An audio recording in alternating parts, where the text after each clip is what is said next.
Over to Scott Cornell, National Practice Leader, Transportation Inland Marine at Travelers, to talk more about cargo theft. Hey, Scott, good to see you. Hey, good to see you. Thanks for having me back. Always good to be here. Well, hey, it's always good to have you. And, we saw the elephants in the open. Pilferage can always be a problem.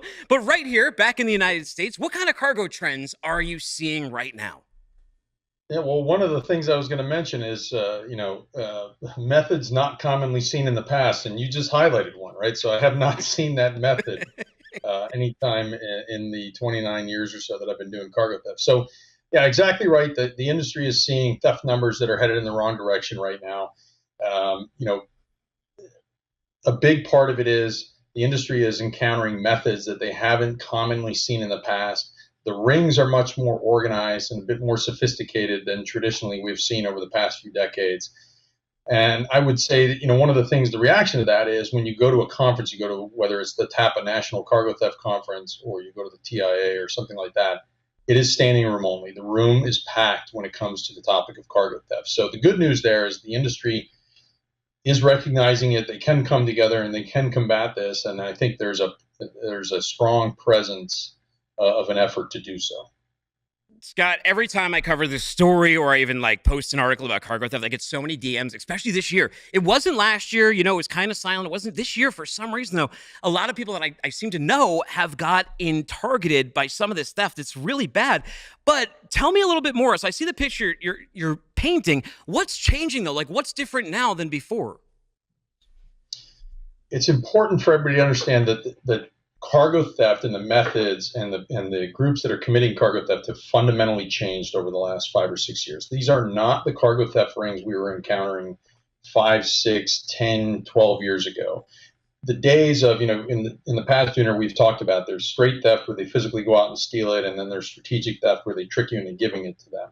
In the past, that those days of physically going out, the straight theft dominating cargo theft, those days are pretty much long gone now. The strategic theft is the fastest growing. The tactics of the old groups used to be very basic. The tactics of the new groups are very sophisticated. There's a rise in strategic theft. That's been the largest area of growth for cargo theft over the last couple of years. We're seeing a blending of multiple different methods together. There are several groups that are committing these cargo thefts now that are based overseas. They're based internationally. That creates a larger marketplace for them to sell. That means there's going to be a bigger demand. That means they're going to steal more. Their methods are very sophisticated. They're much bigger organizations. They have their own supply chains. They have their own call centers that look similar to the call centers that we would have in the supply chain here. They are laundering the freight so that they can move it international. It is a much more sophisticated theft presence than the industry has seen traditionally in the past. Yeah, I mean, Scott, what I hear from a lot of people I talk to is they all said a lot of these thieves seem very sophisticated, like they must have logistics experience, like they've been trained within this industry. When you say blended methods, though, are you talking about stealing the physical side, but also the digital side? How does that work? So one of the most common blended methods that we see is, based off of what in the past we've just talked about is identity theft, right? So they steal the identity of a legitimate trucking company. They pretend to be that trucking company. They get booked on the load. They make it through a freight broker's vetting process. They get booked on the load. They then turn around and pretend to be that very freight broker or any freight broker for that matter. And then they hire a legitimate trucking company to move the freight for them. This enables them to target freight anywhere. So again, when we talk about traditional cargo theft, it was always in specific hotspots around the country, Southern California, Texas, Florida, Georgia. This allows them to target freight anywhere they want. Cargo theft has become, almost a work from home career choice for these guys. So they can steal anything they want anywhere in the country from wherever they are. So now they get that legitimate carrier who has no idea that they're being involved in this to go and take that to a cross dock. So, it goes into the cross dock as televisions. It comes out of the cross dock as electronics. Then they maybe take it to another cross dock or they take it to a warehouse and it goes in as electronics and it comes out as FAK, freight of all kind. And now it's laundered. Now they enter it back into the supply chain and they move it. And that's one of the methods and probably one of the most common methods we're seeing.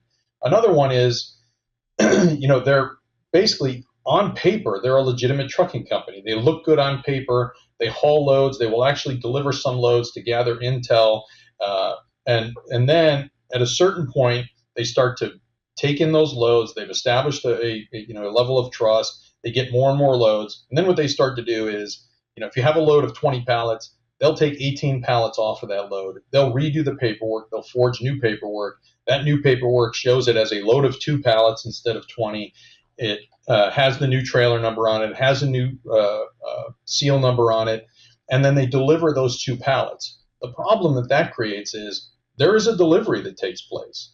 And so if the person on the loading dock doesn't see anything suspicious about that, and they look at the paperwork and it accurately reflects 2 pallets, and the seal number is accurate, and the trailer number is accurate, then they check that load in. And it doesn't get discovered until 30, 60, 90 days later that, hey, we've had 20 loads delivered like this.